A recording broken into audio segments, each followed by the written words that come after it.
Afganistanska Kim Kardashian je od 2013. godine na meti Talibana, a sada je pobegla iz Kabula. Verovatno ste ispratili ceo haos u Afganistanu i znate da će sada Talibani u život Afganistanaca uneti mnogo radikalnih promena, a na udaru će, nažalost, najviše biti žene. Jedna grupa žena biće posebno strogo kažnjena.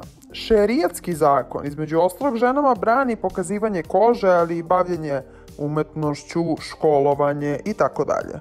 Jedna od najpopularnijih savremenih pevačica u Afganistanu zove se Ariana Said i dolaskom Talibana ubraja se i među najugroženije ovom promenom vlasti, možda zbog njenog tog provokativnog oblačenja i svetskog izgleda, pa svi i upoređuju sa Kim Kardashian.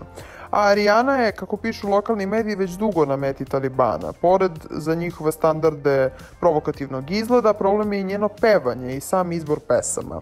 Njene pesme su o slobodi i o zlostavljanju žena. Ona je 2013. imala i zaštitu policije zbog pretnji koje je dobijala od radikalnih vernika i Talibana.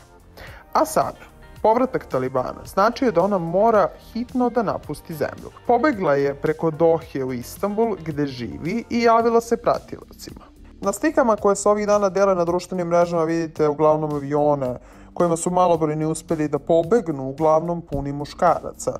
Žena i dece ima manje i oni ostaju u vrtlogu rata i pakla. A Ariana je zato dobila epitet kao jedine žene koja je pobegla iz Afganistana, što uopšte nije tačno, ali je činjenica da je svakako među malobrojnima.